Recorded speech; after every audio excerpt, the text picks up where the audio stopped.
പാലക്കാട് ജില്ലയെ നടുക്കിയ സംഭവം. അതിരാവിലെ തന്നെ ഗോപാലകൃഷ്ണന്റെ വീട്ടിലേക്ക് റബ്ബർ വെട്ടുന്നതിനായി ടാപ്പിംഗ് തൊഴിലാളിയായ മാണി എത്തി. വീടിന് പിറകിലെ ചായ്പിലേക്ക് ടാപ്പിങ്ങിനുള്ള കത്തിയും മറ്റുപകരണങ്ങളുമൊക്കെ എടുക്കുന്നതിനായി പോയപ്പോഴാണ് വീടിനുള്ളിൽ നിന്നും അസാധാരണമായ ഒരു ഞരക്കം കേട്ടത്. സമയം ഇത്രയായിട്ടും വീട്ടുകാരെന്തുകൊണ്ടാകാം എഴുന്നേക്കാത്തതെന്ന് ചിന്തിച്ചുകൊണ്ട് വീടിന് ചുറ്റും മാണിയൊന്ന് നടന്നു നോക്കി. ആ സമയത്താണ് മാണിയുടെ കണ്ണിൽ ഒരു കാഴ്ചപ്പെടുന്നത്. വീടിന് മുകൾ വശത്തെ ഓടുകൾ ഇളക്കിയ നിലയിലായിരുന്നു. കാഴ്ച കണ്ട മാണി തൊട്ടടുത്ത പറമ്പിൽ റബ്ബർ വെട്ടിക്കൊണ്ടിരുന്ന ആളുകളെയെല്ലാം അവിടേക്ക് വിളിച്ചു. വീടിനുള്ളിൽ നിന്ന് നേരിയൊരു ഞരക്കം നാട്ടുകാരും കേട്ടു. എത്ര കൊട്ടി വിളിച്ചിട്ടും വീട്ടുകാർ വാതിൽ തുറക്കാത്തതിനെ തുടർന്ന് എന്തോ പന്തികേട് തോന്നിയ നാട്ടുകാരിൽ ചിലർ ചായ്പിൽ നിന്നും ഒരു കോടാലി എടുത്തുകൊണ്ടുവന്ന് അതിന്റെ പിടി ഉപയോഗിച്ച് ജനൽ അടിച്ചു തുറന്നു. ജനൽപ്പാളി തുറന്ന് അകത്തേക്ക് നോക്കിയ നാട്ടുകാർ കണ്ടതാകട്ടെ ഞെട്ടിക്കുന്ന കാഴ്ച. പലരും ഒരു നോട്ടം മാത്രമേ നോക്കിയുള്ളൂ. മുറിക്കുള്ളിൽ കട്ടിലിൽ ഒരു സ്ത്രീ അസാധാരണമായ നിലയിൽ രക്തത്തിൽ കുളിച്ച് കമിഴ്ന്നു കിടക്കുന്നു. ആ സ്ത്രീയാണ് ഞരങ്ങുന്നത്. അപ്പോഴാണ് നാട്ടുകാർ മറ്റൊരു കാഴ്ച കണ്ടത്. ആ സ്ത്രീ കിടക്കുന്ന കട്ടിലിന് തൊട്ട് താഴെ തറയിലായി ഒരു പുരുഷരൂപവും രക്തത്തിൽ കുളിച്ച് അനക്കമില്ലാതെ കിടക്കുന്നു. നാട്ടുകാർ വിവരമറിയിച്ചതിനെ തുടർന്ന് ശ്രീകൃഷ്ണപുരം പോലീസ് സ്റ്റേഷനിൽ നിന്നും ഒരു സംഘം പോലീസുകാർ സംഭവസ്ഥലത്തെത്തുകയും വാതിൽ വെട്ടിപ്പൊളിച്ച് അകത്ത് കടക്കുകയും ചെയ്തു. രണ്ടുപേരുടെയും ശരീരം വെട്ടിമുറിച്ച നിലയിലായിരുന്നു. നേരിയ ഞരക്കമുണ്ടായിരുന്ന തങ്കമ്മ എന്ന സ്ത്രീയെ ഉടൻ തന്നെ പോലീസ് സംഘം ആംബുലൻസിൽ ഹോസ്പിറ്റലിലേക്ക് ഷിഫ്റ്റ് ചെയ്തു. ഗോപാലകൃഷ്ണന്റെയും തങ്കമ്മയുടെയും മരണവിവരം അപ്പോഴേക്കും കാട്ടുതീ പോലെ ആ നാട്ടിൽ പടർന്നിരുന്നു. പോലീസിന്റെ നിർദ്ദേശത്തെ തുടർന്ന് ഡോഗ് സ്ക്വാഡും ഫോറൻസിക് സംഘവും ഉടൻ തന്നെ സംഭവസ്ഥലത്തെത്തി. മൃതദേഹം വീടിനുള്ളിൽ കയറി മണത്തു നോക്കിയ പോലീസ് നായ ആ പ്രദേശത്തൊക്കെ ചുറ്റി നടന്നെങ്കിലും തെളിവിലേക്ക് നയിക്കുന്ന ഒന്നും തന്നെ കണ്ടെത്താനായില്ല. ഫോറൻസിക് സംഘം വീടിനുള്ളിൽ നിന്ന് ലഭിക്കാവുന്ന എല്ലാ ഫിംഗർ പ്രിന്റുകളും ശേഖരിച്ചു. മേൽക്കൂരയിലെ 2 ഓടുകൾ ഇളക്കി മാറ്റിയ നിലയിലായിരുന്നു. കഴിക്കോലിൽ നിന്നും ഒരു കയർ താഴേക്ക് കെട്ടി തൂക്കിയിട്ടിട്ടുണ്ട്. കയറിൽ തൂങ്ങിയ പ്രതി ഡൈനിങ് ഹാളിലെ മേശയിലേക്ക് ഇറങ്ങിയാണ് മുറിക്കുള്ളിൽ പ്രവേശിച്ചത്. അങ്ങനെയെങ്കിൽ അവിടെ ഒരു ഡൈനിങ് മേശ ഉണ്ട് എന്നുള്ള കാര്യം നേരത്തെ തന്നെ അറിവുള്ള ആളായിരിക്കാം പ്രതിയെന്ന് പോലീസ് നിഗമനത്തിലെത്തി. ആ വീടും പരിസരവും വീട്ടുകാരെയും നന്നായി അറിയുന്ന ഒരാളാണ് കൊലപാതകം നടത്തിയിരിക്കുന്നത്. ഫോറൻസിക് സംഘത്തിന്റെ വിശദമായ പരിശോധനയിൽ അപരിചിതരായ 7 പേരുടെ ഫിംഗർ പ്രിന്റുകളാണ് വീടിനുള്ളിൽ നിന്ന് കണ്ടെത്തിയത്. ഒരാളുടെ 5 വിരലടയാളങ്ങളും ബാക്കി 6 പേരുടെ ഓരോ വിരലടയാളവുമാണ് ഫിംഗർ പ്രിന്റ് ബ്യൂറോയ്ക്ക് ലഭിച്ചത്. 7ഓളം പേർ വീടിനുള്ളിലേക്ക് അതിക്രമിച്ച് കടന്നാണ് കൊലപാതകങ്ങൾ നടത്തിയിരിക്കുന്നതെന്ന് ഫോറൻസിക് സംഘം വിലയിരുത്തി. ഇൻക്വസ്റ്റ് നടപടികൾ പൂർത്തിയാക്കിയ ശേഷം ഗോപാലകൃഷ്ണന്റെ മൃതദേഹം മഞ്ചേരി മെഡിക്കൽ കോളേജിലേക്ക് പോസ്റ്റ്മോർട്ടത്തിനായി അയച്ചു. ഇതേസമയം SIയുടെ ഫോണിലേക്ക് ഒരു കോൾ എത്തി. നേരത്തെ ആശുപത്രിയിൽ അഡ്മിറ്റാക്കപ്പെട്ട തങ്കമ്മ മരിച്ചിരിക്കുന്നു. അച്ഛനും അമ്മയും ദുരൂഹ സാഹചര്യത്തിൽ മരണപ്പെട്ട കാര്യം അമേരിക്കയിലുണ്ടായിരുന്ന ഗോപാലകൃഷ്ണന്റെ മക്കൾ ആ നിമിഷമാണ് അറിയുന്നത്. മക്കളൊക്കെ അമേരിക്കയിലായതിനാൽ ആ വീട്ടിൽ ധാരാളം പണമുണ്ടെന്നുള്ള ഒരു സംസാരം പൊതുവെ ആ ചുറ്റുവട്ടത്തൊക്കെ ഉണ്ടായിരുന്നു. ഡിവൈഎസ്പിയുടെ നേതൃത്വത്തിൽ പോലീസ് സംഘം വിവിധ ടീമുകളായി തിരിഞ്ഞ് അന്വേഷണം ആരംഭിച്ചു. അതിന്റെ ആദ്യഘട്ടമായി സംഭവം നടന്ന ദിവസവും അതിന് തൊട്ടു മുൻപുള്ള ദിവസങ്ങളിലും ആ പ്രദേശത്തെ ടവർ ലൊക്കേഷനുകളിൽ ഉണ്ടായിരുന്ന മൊബൈൽ ഫോണുകൾ കേന്ദ്രീകരിച്ചുള്ള അന്വേഷണമാണ് ആരംഭിച്ചത്. ഇതോടൊപ്പം തന്നെ മറ്റൊരു കാര്യം കൂടി അന്വേഷിക്കാൻ സൈബർ സെല്ലിന് പോലീസ് നിർദ്ദേശം നൽകി. സംഭവം നടന്ന ദിവസമോ അതിന്റെ തൊട്ടടുത്തുള്ള ദിവസങ്ങളിലോ പ്രദേശത്തെ ടവർ ലൊക്കേഷനിലുള്ള സ്വിച്ച് ഓഫ് ആയ മൊബൈൽ ഫോണുകളുടെ വിവരങ്ങളും ടവർ ലൊക്കേഷൻ വിട്ട് പുറത്തേക്ക് പോയ മൊബൈൽ ഫോണുകളുടെ വിവരങ്ങളും ശേഖരിക്കണം. ഒരു സംഘം പോലീസുകാർ ഗോപാലകൃഷ്ണന്റെ അയൽവാസികളെയും പ്രദേശവാസികളെയും ഒക്കെ ചോദ്യം ചെയ്യാനും അവരെക്കുറിച്ചുള്ള വിവരങ്ങൾ ശേഖരിക്കാനും പുറപ്പെട്ടു. ബന്ധുക്കളുടെ സഹായത്തോടുകൂടി ഗോപാലകൃഷ്ണന്റെ വീട്ടിൽ നിന്ന് നഷ്ടമായ സാധനങ്ങളുടെ ലിസ്റ്റ് തയ്യാറാക്കുന്നതിനിടയിൽ ഭാര്യ തങ്കമണിയുടെ കഴുത്തിലുണ്ടായിരുന്ന 6 പവനിൽ കൂടുതൽ തൂക്കം വരുന്ന മാല കാണാനില്ല എന്നുള്ള ഒരു വിവരം പോലീസിന് കിട്ടി. വീടിനുള്ളിൽ നടത്തിയ വിശദമായ പരിശോധനയിൽ മറ്റ് സാധനങ്ങളൊന്നും തന്നെ മോഷണം പോയിട്ടില്ല എന്ന് വ്യക്തമായി. ആകെ ആ വീട്ടിൽ നിന്ന് നഷ്ടമായിരിക്കുന്നത് തങ്കമണിയുടെ കഴുത്തിൽ കിടന്ന 6.5 പവനോളം തൂക്കം വരുന്ന മാല മാത്രമാണ്. പോലീസ് അന്വേഷണം പുരോഗമിക്കുന്ന സാഹചര്യത്തിലാണ് പോസ്റ്റ്മോർട്ടം റിപ്പോർട്ട് പുറത്തുവരുന്നത്. തീർത്തും ഞെട്ടിപ്പിക്കുന്ന ഒരു റിപ്പോർട്ടായിരുന്നു അത്. മരണപ്പെട്ട ഗോപാലകൃഷ്ണന്റെ ശരീരത്തിൽ 80ലധികം വെട്ടുകളായിരുന്നു ഉണ്ടായിരുന്നത്. തങ്കമണിയുടെ ശരീരത്തിൽ 40ഓളം വെട്ടുകളും ഉണ്ടായിരുന്നു. മൂർച്ചയേറിയ ആയുധം കൊണ്ടാണ് വെട്ടി പരിക്കേൽപ്പിച്ചിരിക്കുന്നത്. ഇതിനു പുറമെ ഗോപാലകൃഷ്ണന്റെ തലയിൽ ശക്തിയേറിയ എന്തോ ആയുധം ഉപയോഗിച്ച് അടിച്ച് പരിക്കേൽപ്പിച്ചിട്ടുമുണ്ട്. തീർത്തും മനസാക്ഷിക്കുത്തില്ലാതെ അതിക്രൂരമായി കൊലപാതകം നടത്തുന്ന ഒരു സംഘം തന്നെയാകാം ഇതിനു പിന്നിലെന്ന് വിലയിരുത്തിയ പോലീസ് സംഘം സംഭവം നടന്ന ദിവസം ടവർ ലൊക്കേഷനിൽ സ്ഥിരം പ്രതികൾ ആരെങ്കിലും ഉണ്ടോ എന്നുള്ള അന്വേഷണം നടത്തുന്നതിനായി സൈബർ സെല്ലിനെ സമീപിച്ചു. ഇതോടൊപ്പം തന്നെ ഫോറൻസിക് സംഘത്തിന് ലഭിച്ച വിരലടയാളങ്ങൾ ഫിംഗർ പ്രിന്റ് ബ്യൂറോയിൽ ലിസ്റ്റ് ചെയ്യപ്പെട്ടിട്ടുള്ള പോലീസിന്റെ സ്ഥിരം കുറ്റവാളികളുടെ ഏതെങ്കിലും വിരലടയാളങ്ങളുമായി മാച്ച് ചെയ്യുന്നുണ്ടോ എന്നുള്ള പരിശോധന കൂടി ആരംഭിച്ചു. എന്നാൽ പോലീസിനെ തീർത്തും നിരാശപ്പെടുത്തുന്ന ഒരു റിപ്പോർട്ടായിരുന്നു പുറത്തു വന്നത്. സ്ഥിരം കുറ്റവാളികളുടെ ഫിംഗർ പ്രിന്റുകളുമായി യാതൊരു ബന്ധവും ക്രൈം സീനിൽ നിന്ന് ലഭിച്ച ഫിംഗർ പ്രിന്റുകൾക്കില്ലായിരുന്നു. ഇതിൽ നിന്ന് സ്ഥിരം കുറ്റവാളികളല്ല കൊലപാതകങ്ങൾക്ക് പിന്നിലെന്ന് പോലീസിന് മനസ്സിലായി. കൊല്ലപ്പെട്ട ഗോപാലകൃഷ്ണനെയും കുടുംബത്തെക്കുറിച്ചുമുള്ള കൂടുതൽ വിവരങ്ങൾ ബന്ധുക്കളിൽ നിന്നും പോലീസ് സംഘം ചോദിച്ചറിഞ്ഞു. ഒരു സാധാരണ കുടുംബമായിരുന്നു ഗോപാലകൃഷ്ണന്റേത്. ചെയ്യാവുന്ന ജോലികളൊക്കെ ചെയ്ത് മക്കളെ നന്നായി പഠിപ്പിച്ചു വളർത്തി അവരെ അമേരിക്കയിലേക്ക് അയച്ചു. മക്കൾക്ക് ജോലി ലഭിച്ച ശേഷമായിരുന്നു ആ വീട് നല്ലൊരു സാമ്പത്തിക സ്ഥിതിയിലേക്ക് എത്തിയത്. ഏതാനും നാളുകൾക്ക് മുൻപ് അവിടെ ഒരു സ്ഥലം വാങ്ങുന്നതിനായി ഗോപാലകൃഷ്ണൻ അഡ്വാൻസ് കൊടുത്ത വിവരവും നാട്ടുകാർക്കൊക്കെ അറിയാമായിരുന്നു. പ്രദേശവാസികളെയും ബന്ധുക്കളെയും സുഹൃത്തുക്കളെയും ഒക്കെ ചോദ്യം ചെയ്യാൻ വിളിച്ചു വരുത്തുന്നതിനിടയിൽ അവരറിയാതെ തന്നെ അവരുടെ ഫിംഗർ പ്രിന്റുകളും പോലീസ് സംഘം ശേഖരിച്ചിരുന്നു. എന്നാൽ അവരുടെ ആരുടെയും ഫിംഗർ പ്രിന്റുകൾ ക്രൈം സീനിൽ നിന്ന് ലഭിച്ച ഫിംഗർ പ്രിന്റുകളുമായി മാച്ച് ചെയ്യാത്ത സാഹചര്യത്തിൽ പോലീസ് സംഘം ആകെ നിരാശരായി. പ്രതികളിലേക്കെത്തുന്ന ഒരു ലീഡും നാട്ടുകാരെയോ ബന്ധുക്കളെയോ ചോദ്യം ചെയ്തതിൽ നിന്നും പോലീസിന് ലഭിച്ചില്ല. എങ്കിലും ലോക്കൽ പോലീസ് അന്വേഷണവുമായി മുൻപോട്ട് പോയി. പ്രദേശവാസിയായ ഒരു ഗോപാലകൃഷ്ണനെ പോലീസ് സംശയിക്കുന്നതിനെ തുടർന്ന് അയാളെ നിരന്തരം പോലീസ് സ്റ്റേഷനിലേക്ക് വിളിച്ചു വരുത്തുകയും ചോദ്യം ചെയ്ത് വിട്ടയക്കുന്നത് പതിവായിരുന്നു. അയാൾക്ക് ഈ കുറ്റകൃത്യവുമായി യാതൊരു ബന്ധവുമില്ല എന്ന് എത്ര ആവർത്തിച്ച് പറഞ്ഞിട്ടും പോലീസ് ചോദ്യം ചെയ്യൽ തുടർന്നതോടുകൂടി ഒരു ദിവസം ഗോപാലകൃഷ്ണൻ ആത്മഹത്യക്ക് ശ്രമിച്ചു. കണ്ണക്കുറിശി കൊലപാതകത്തിൽ പോലീസ് സംഘം നിരപരാധികളെ ക്രൂശിക്കുന്നു എന്നുവരെ വാർത്ത പത്രത്തിൽ വന്നു. ലോക്കൽ പോലീസിന്റെ അന്വേഷണത്തിൽ കാര്യമായ പുരോഗതിയില്ല എന്ന് മനസ്സിലാക്കിയ ഗോപാലകൃഷ്ണന്റെ മക്കൾ അമേരിക്കയിൽ നിന്നും തിരിച്ചെത്തുകയും മന്ത്രിമാരെയും MLA-മാരെയും അടക്കം കണ്ട് പരാതി പറയുകയും ചെയ്തു. അങ്ങനെ സർക്കാർ കേസന്വേഷണം ലോക്കൽ പോലീസിൽ നിന്നും ക്രൈംബ്രാഞ്ചിലേക്ക് മാറ്റി. ശ്രീജിത്ത് IPSന്റെ നേതൃത്വത്തിൽ മിടുക്കരായ ഒരു സംഘം പോലീസുകാരെ അന്വേഷണത്തിനായി നിയോഗിച്ചു. ഈ കേസുമായി ബന്ധപ്പെട്ട് ലോക്കൽ പോലീസ് വളരെയധികം വിവരങ്ങളായിരുന്നു ശേഖരിച്ചിരുന്നത്. എന്നിട്ടും ലോക്കൽ പോലീസിന് എവിടെയാണ് വഴി തെറ്റിയതെന്നായിരുന്നു ക്രൈംബ്രാഞ്ചിന്റെ അന്വേഷണം. ലോക്കൽ പോലീസ് തയ്യാറാക്കിയ റിപ്പോർട്ടിൽ ഈ കേസുമായി ബന്ധപ്പെട്ട് 35ഓളം ആളുകളെ സംശയിക്കുന്നതായും അതിനുള്ള കാരണങ്ങളും വിശദമായി തന്നെ രേഖപ്പെടുത്തിയിരുന്നു. ആ 35 പേരെയും നേരിൽ കണ്ട് ക്രൈംബ്രാഞ്ച് സംഘം ചോദ്യം ചെയ്തെങ്കിലും അവർക്കാർക്കും ഈ കൊലപാതകവുമായി യാതൊരു ബന്ധവുമില്ല എന്ന് മനസ്സിലായി. അടുത്തതായി മൊബൈൽ ടവർ ലൊക്കേഷനുകൾ കേന്ദ്രീകരിച്ച് ലോക്കൽ പോലീസ് നടത്തിയ അന്വേഷണ റിപ്പോർട്ടായിരുന്നു ക്രൈംബ്രാഞ്ച് സംഘം പരിശോധിച്ചത്. സംഭവം നടന്നതിന് ശേഷം ടവർ ലൊക്കേഷനിൽ നിന്ന് മാറിപ്പോയ മൊബൈൽ ഫോൺ കേന്ദ്രീകരിച്ചുള്ള അന്വേഷണത്തിലും ക്രൈംബ്രാഞ്ച് സംഘത്തിന് ഒന്നും കണ്ടെത്താനായില്ല. ഒന്നിലധികം പേർ ചേർന്ന് നടത്തിയ കൊലപാതകമാണെങ്കിൽ ഫോണിലെങ്കിലും അവർ പരസ്പരം ബന്ധപ്പെടേണ്ടതാണ്. അത് മാത്രവുമല്ല, പ്രൊഫഷണൽ കുറ്റവാളികളാണെങ്കിൽ അവർ ആ വീട്ടിലെ അലമാരികൾ മുഴുവൻ അരിച്ചു പറക്കി മറ്റ് സാധനങ്ങൾ കൂടി കൊണ്ടുപോകേണ്ടതായിരുന്നു. ഇവിടെ നഷ്ടമായിരിക്കുന്നത് തങ്കമണിയുടെ ഒരു മാല മാത്രമാണ്. അത് മാത്രവുമല്ല, തങ്കമണിയുടെയും ഭർത്താവിന്റെയും ശരീരത്തിൽ വെട്ടേറ്റ നിരവധി പാടുകളുമുണ്ട്. കൊലപാതകങ്ങൾ സ്ഥിരമാക്കിയ ഒരു കുറ്റവാളിയായിരുന്നുവെങ്കിൽ ഇരയെ കീഴ്പ്പെടുത്തുന്നതിനായി 1-2 വെട്ട് മർമ്മമറിഞ്ഞ് വെട്ടേണ്ട ആവശ്യമേ ഉള്ളൂ. ഇവിടെ മറിച്ചാണ് സംഭവിച്ചിരിക്കുന്നത്. കൊലപാതകം നടത്തിയ വ്യക്തി ആ വീട്ടിൽ നിന്നും മാല മോഷ്ടിച്ച ശേഷം അവിടെ നിന്നും എത്രയും വേഗം രക്ഷപ്പെട്ടു പോകണമെന്നുള്ള ചിന്തയുള്ള ആളായിരുന്നു. ഇതിൽ നിന്നെല്ലാം കൊലപാതകങ്ങൾ നടത്തിയിരിക്കുന്നത് ലോക്കലായ, അതായത് പ്രദേശവാസികൾക്കൊക്കെ തന്നെ പരിചയമുള്ള ഒരു വ്യക്തിയാണെന്ന് ക്രൈംബ്രാഞ്ച് സംഘം നിഗമനത്തിലെത്തി. തികച്ചും ലോക്കലായ ഒരു വ്യക്തിയെ ലോക്കൽ പോലീസിന്റെ കേസന്വേഷണത്തിൽ എന്തുകൊണ്ടാണ് കണ്ടെത്താൻ കഴിയാഞ്ഞതെന്ന് ചിന്തിച്ച ക്രൈംബ്രാഞ്ച് സംഘം വളരെ അമ്പരപ്പിക്കുന്ന ഒരു തീരുമാനമാണ് എടുത്തത്. ലോക്കലായ ആ കുറ്റവാളിയെ പിടികൂടുന്നതിനായി ആരും അറിയാതെ സംഭവം നടന്ന വീടിന് തൊട്ടടുത്ത് 2 കിലോമീറ്റർ ദൂരത്തിൽ ക്രൈംബ്രാഞ്ച് സംഘം ഒരു വീട് വാടകയ്ക്കെടുത്ത് താമസം ആരംഭിച്ചു. പ്രദേശത്തെ മൊബൈൽ ടവറുകളിലേക്ക് വരുന്ന ഓരോ ഫോൺ കോളുകളും നിരീക്ഷിച്ചു. രഹസ്യ പോലീസ് സംഘം ഇടവേളകളിൽ ആവർത്തിച്ച് പരിസരവാസികളുടെ മൊഴി എടുത്തുകൊണ്ടേയിരുന്നു. എല്ലാവരും പറഞ്ഞ മൊഴിയിൽ തന്നെ ഉറച്ചു നിന്നപ്പോൾ പരിസരവാസിയായ രാജേന്ദ്രൻ എന്നൊരു വ്യക്തി മാത്രം പറയുന്ന കാര്യങ്ങളിലൊക്കെ എന്തോ ചില വൈരുദ്ധ്യങ്ങളുണ്ടെന്ന് പോലീസ് സംഘത്തിന് മനസ്സിലായി.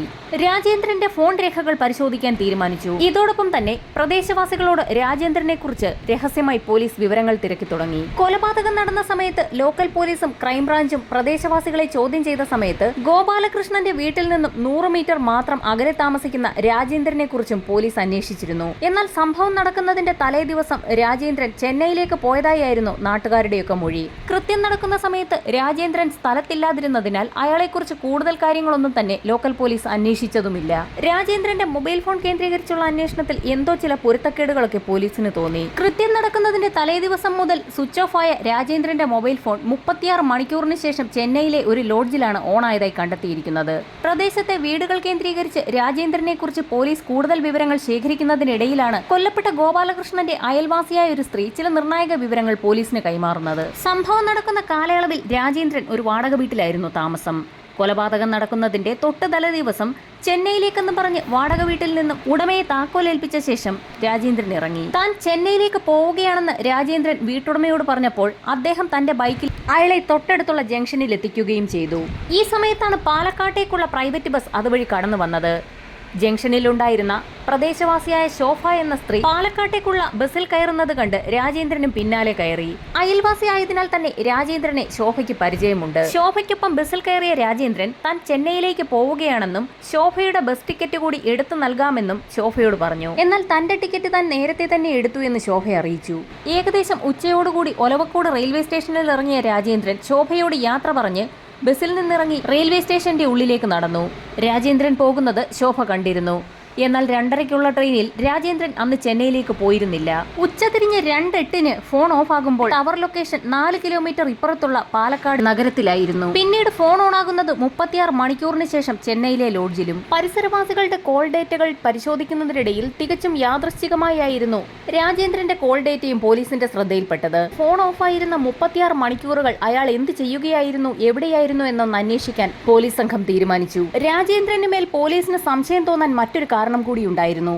കൊല്ലപ്പെട്ട ദമ്പതിമാരുടെ മക്കളുടെ മൊഴിയെടുത്ത സമയത്ത് പോലീസിന് ചില നിർണായക വിവരങ്ങൾ ലഭിച്ചിരുന്നു. അച്ഛന്റെയും അമ്മയുടെയും കൊലപാതകം നടക്കുന്ന സമയത്ത് വിദേശത്തായിരുന്ന ആ മക്കൾ കൊലപാതകത്തെക്കുറിച്ചുള്ള കൂടുതൽ വിവരങ്ങളൊക്കെ അന്വേഷിക്കുന്നതിന്റെ ഭാഗമായി തങ്ങളുടെ അയൽവാസിയും വളരെ അടുത്ത സുഹൃത്തുമായ രാജേന്ദ്രനുമായി ഫോണിൽ ബന്ധപ്പെട്ടപ്പോൾ വളരെ മോശം സമീപനമായിരുന്നു അയാളുടെ ഭാഗത്തു നിന്നും ഉണ്ടായത്. തനിക്ക് കൊലപാതകത്തെക്കുറിച്ചൊന്നും അന്വേഷിച്ചു നടക്കാൻ സമയമില്ല എന്ന അയാളുടെ മറുപടി മക്കളിൽ തീർത്തും അമ്പരപ്പുളവാക്കിയിരുന്നു. എന്നാൽ ഇത്തരം സംശയങ്ങളുടെ പേരിൽ അയാൾ കുറ്റവാളിയാണോ എന്ന് തീർത്ത് തീരുമാനിക്കാൻ പോലീസിന് കഴിയുമായിരുന്നില്ല. രാജേന്ദ്രനെ ചോദ്യം ചെയ്യാൻ തീരുമാനിച്ച പോലീസ് സംഘം നോട്ടീസ് നൽകി അയാളെ സ്റ്റേഷനിലേക്ക് വിളിപ്പിച്ചു. ചോദ്യം ചെയ്യലിൽ കൊല നടക്കുന്ന സമയത്ത് താൻ ചെന്നൈയിലായിരുന്നു എന്നുള്ള കാര്യം ഉറപ്പിച്ചു തന്നെ അയാൾ പോലീസിനോട് പറഞ്ഞു. ഇതിനിടയിൽ രാജേന്ദ്രന്റെ ഫിംഗർ പ്രിന്റുകളും അയാൾ അറിയാതെ തന്നെ പോലീസ് സംഘം ശേഖരിച്ചു. ചോദ്യം ചെയ്യലിൽ പ്രത്യേകിച്ചൊന്നും ലഭിക്കാത്ത സാഹചര്യത്തിൽ സംഘം അയാളെ വിട്ടയച്ചു. ശേഷം വിരലടയാളം വിശദമായ പരിശോധനയ്ക്കായി ഫിംഗർ പ്രിന്റ് ബ്യൂറോയിലേക്ക് അയച്ചു. രാജേന്ദ്രനെ കുറിച്ച് വിശദമായി അന്വേഷിക്കുന്നതിന്റെ ഭാഗമായി ഒരു സംഘം പോലീസുകാർ ചെന്നൈയിലേക്കും പുറപ്പെട്ടു. ചെന്നൈ കേന്ദ്രീകരിച്ചുള്ള അന്വേഷണം നടക്കുന്നതിനിടയിലാണ് ഫിംഗർ പ്രിന്റ് ബ്യൂറോയിൽ നിന്നും പോലീസിന് ഒരു കോൾ എത്തിയത്. പ്രതി രാജേന്ദ്രൻ തന്നെ എന്ന് ഉറപ്പിച്ചിരുന്ന പോലീസിനെ തീർത്തും ഞെട്ടിക്കുന്ന ചില വിവരങ്ങളായിരുന്നു ഫിംഗർ പ്രിന്റ് ബ്യൂറോയിൽ നിന്ന് ലഭിച്ചത്. രാജേന്ദ്രന്റെ വിരലടയാളവും കൊലപാതകം നടന്ന സമയത്ത് വീടിനുള്ളിൽ നിന്നും കണ്ടെത്തിയ 12 വിരലടയാളങ്ങളുമായി മാച്ച് ചെയ്യുന്നുണ്ടായിരുന്നില്ല. ക്രൈംബ്രാഞ്ച് സംഘത്തിന്റെ എല്ലാ പ്രതീക്ഷകളും നഷ്ടമായി. രാജേന്ദ്രൻ അല്ലെങ്കിൽ പിന്നെ കൃത്യം നടത്തിയത് ആര് എന്ന ചോദ്യം ഉയർന്നു. ഈ സമയത്താണ് ചെന്നൈയിലേക്ക് പുറപ്പെട്ട അന്വേഷണ സംഘത്തിന് ചില നിർണായക വിവരങ്ങളൊക്കെ ലഭിക്കുന്നത്. ചെന്നൈയിൽ നിന്നും ഞെട്ടിക്കുന്ന 2 സംഭവങ്ങളായിരുന്നു അന്വേഷണ സംഘം കണ്ടെത്തിയത്. ഏതാനും വർഷങ്ങൾക്ക് മുൻപ് ചെന്നൈയിൽ രാജേന്ദ്രൻ ജോലി ചെയ്തുകൊണ്ടിരിക്കുന്ന ചായക്കടയ്ക്ക് സമീപത്ത് ദമ്പതികൾ തലക്കടിയേറ്റ് മരിച്ചിരുന്നു. അന്നും രാജേന്ദ്രനെ പോലീസ് ചോദ്യം ചെയ്തെങ്കിലും ഒരു തെളിവും ലഭിക്കാത്ത സാഹചര്യത്തിൽ അയാളെ വിട്ടയക്കുകയും ചെന്നൈ പോലീസിന്റെ തുടരന്വേഷണത്തിൽ പ്രതികളെ കണ്ടെത്താൻ കഴിയാത്ത സാഹചര്യത്തിൽ ആ കേസ് അവസാനിപ്പിക്കുകയും ചെയ്തിരുന്നു.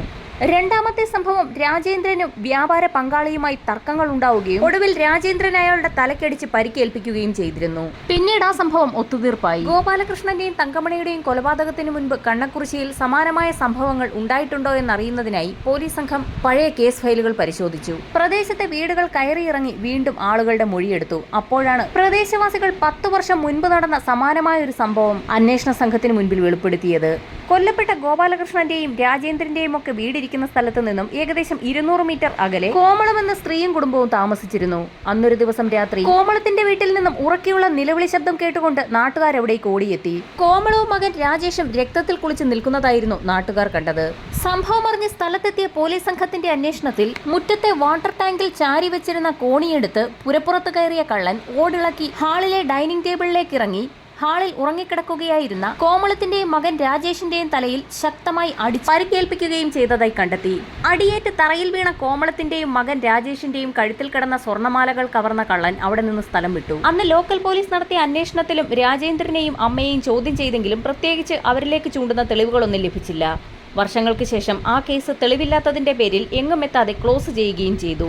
അന്നത്തെ കേസുമായി ഇപ്പോഴത്തെ ഗോപാലകൃഷ്ണൻ തങ്കമണി ദമ്പതികളുടെ കൊലപാതകത്തിന് ബന്ധമുണ്ടെന്ന് നാട്ടുകാരിൽ പലരും ആരോപിച്ചു. രാജേന്ദ്രനിലേക്ക് വിരൽ ചൂണ്ടുന്ന 3 സംഭവങ്ങളാണ് ഇപ്പോൾ ക്രൈംബ്രാഞ്ചിന് മുൻപിലുള്ളത്. എന്നാൽ ക്രൈം സീനിൽ നിന്ന് ലഭിച്ച ഒരു ഫിംഗർ പ്രിന്റ് പോലും രാജേന്ദ്രന്റേതുമായി മാച്ച് ചെയ്യാത്തതാണ് പോലീസിനേറെ വെല്ലുവിളി ഉയർത്തിയത്. ഈ സമയത്താണ് രാജേന്ദ്രൻ ജോലി ചെയ്തിരുന്ന ചെന്നൈയിലെ ചായക്കട കേന്ദ്രീകരിച്ചുള്ള അന്വേഷണത്തിൽ കടയിലെ മറ്റ് തൊഴിലാളികളുടെ മൊഴികൾ പോലീസ് വിശദമായി പരിശോധിച്ചത്. ഒരു നിർണായക മൊഴി പോലീസിന്റെ ശ്രദ്ധയിൽപ്പെട്ടു. കടയിൽ ചായ എടുക്കുന്ന സമയത്ത് രാജേന്ദ്രന്റെ കയ്യിൽ ചൂടുവെള്ളം വീണിരുന്നു എന്ന് ഒരു തൊഴിലാളി പറഞ്ഞത് നിർണായക വഴിത്തിരിവായി മാറി. ചായക്കടയിൽ ജോലി ചെയ്യുന്നവരുടെ കയ്യിലേക്ക് ചൂടുവെള്ളവും ചായയും ഒക്കെ വീഴുന്നത് സർവ്വസാധാരണമാണ്. അത്തരത്തിൽ ചൂടുവെള്ളം വീണ് കൈ പൊള്ളിയിരുന്ന ഒരു സമയത്തായിരുന്നു കേസന്വേഷണത്തിന്റെ ഭാഗമായി രാജേന്ദ്രനെ സംശയിച്ച പോലീസ് മൊഴിയെടുക്കുന്നതിനായി സ്റ്റേഷനിലേക്ക് വിളിച്ചു വരുത്തിയതും ഫിംഗർ പ്രിന്റ് ശേഖരിച്ചതും. കൈ പൊള്ളിയിരുന്നതിനാൽ തന്നെ അയാളുടെ അന്നത്തെ വിരലടയാളം ക്രൈം സീനിൽ നിന്ന് പോലീസിന് ലഭിച്ച 12 വിരലടയാളങ്ങളുമായി മാച്ച് ചെയ്യുന്നുണ്ടായിരുന്നില്ല. ഇതോടെ രാജേന്ദ്രനെ കസ്റ്റഡിയിലെടുത്ത് വിശദമായി ചോദ്യം ചെയ്യലിന് വിധേയനാക്കാൻ ക്രൈംബ്രാഞ്ച് സംഘം തീരുമാനിച്ചു. ഏറെ നേരത്തെ ചോദ്യം ചെയ്യലിനൊടുവിൽ രാജേന്ദ്രൻ പലതും പറഞ്ഞു തുടങ്ങി. കൊല്ലപ്പെട്ട ഗോപാലകൃഷ്ണനും കുടുംബവുമായി വളരെ അടുത്ത പരിചയമായിരുന്നു രാജേന്ദ്രൻ ഉണ്ടായിരുന്നത്. അവരുടെ വീട്ടിൽ എപ്പോൾ വേണമെങ്കിലും കയറി ചെല്ലാനുള്ള സ്വാതന്ത്ര്യവും ഉണ്ടായിരുന്നു. ഗോപാലകൃഷ്ണനും ഭാര്യ തങ്കമണിയും നാട്ടിൽ കിട്ടാവുന്ന ജോലികളൊക്കെ ചെയ്ത് വളരെ കഷ്ടപ്പെട്ടായിരുന്നു മക്കളെ പഠിപ്പിച്ച് വളർത്തി ഒരു നിലയിലെത്തിച്ചത്. മിടുക്കരായ 2 മക്കളും IT മേഖലയിൽ ജോലിയും നേടി. മകൻ അമേരിക്കയിലേക്ക് പോയതോടെ കടമ്പഴിപ്പുറം രജിസ്റ്റർ ഓഫീസിന് സമീപം 20 സെന്റ് സ്ഥലം വാങ്ങി മാറാനുള്ള തീരുമാനത്തിലേക്ക് ആ കുടുംബം എത്തിയിരുന്നു. അഡ്വാൻസ് തുകയും നൽകി.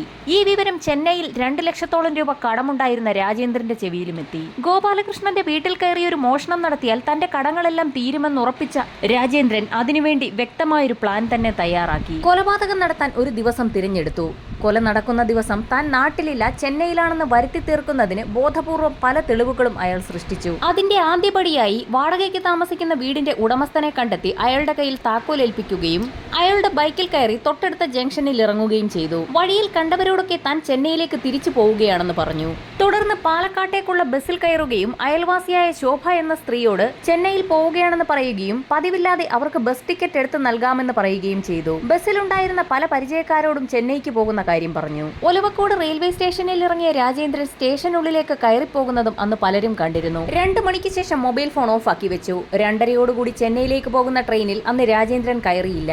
പകൽ സമയം മുഴുവൻ നഗരത്തിൽ ചുറ്റിയടിച്ച ശേഷം രാത്രിയോടുകൂടി രാജേന്ദ്രൻ കണ്ണക്കുറിശ്ശിയിൽ തിരിച്ചെത്തി. നല്ല നിലാവുള്ള ആ രാത്രിയിൽ റബ്ബർ തോട്ടങ്ങൾക്കിടയിൽ ഒറ്റപ്പെട്ട് നിൽക്കുന്ന ഗോപാലകൃഷ്ണന്റെ വീട് ലക്ഷ്യം വെച്ച് നടന്നു. ഗോപാലകൃഷ്ണനും ഭാര്യയും നല്ല ഉറക്കത്തിലായിരുന്നു. പ്രദേശമൊക്കെ ഒന്ന് നിരീക്ഷിച്ച ശേഷം പൊളിച്ച് അകത്ത് കടന്ന് കൊലപാതകം നടത്തി. തങ്കമണിയുടെ കഴുത്തിലുണ്ടായിരുന്ന 6.5 പവൻ സ്വർണവും അവിടെയുണ്ടായിരുന്ന പണവും കവർന്ന് തിരിച്ച് ചെന്നൈയിലേക്ക് കടന്നു. പിറ്റേ ദിവസം നാട്ടുകാർ പറഞ്ഞ് കൊലപാതക വിവരം രാജേന്ദ്രനും അറിഞ്ഞിരുന്നു. എന്നാൽ ഈ സംഭവം അറിഞ്ഞിട്ടും അയാൾ തിരികെ നാട്ടിലേക്ക് എത്തിയില്ല.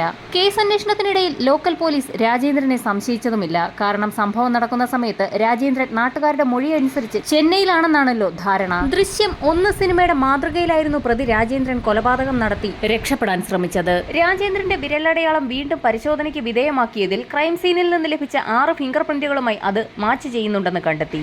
രാജേന്ദ്രനെ തെളിവെടുപ്പിനായി കണ്ണക്കുറിശ്ശിയിലെ വീട്ടിലേക്ക് കൊണ്ടുവരുന്ന കാര്യമറിഞ്ഞ് നാട്ടുകാരെല്ലാം അങ്ങോട്ടേക്കെത്തി. കാരണം അവർക്കാർക്കും രാജേന്ദ്രൻ ഇങ്ങനെ ഒരു കൃത്യം ചെയ്യുമെന്ന് വിശ്വസിക്കാനേ കഴിയുമായിരുന്നില്ല.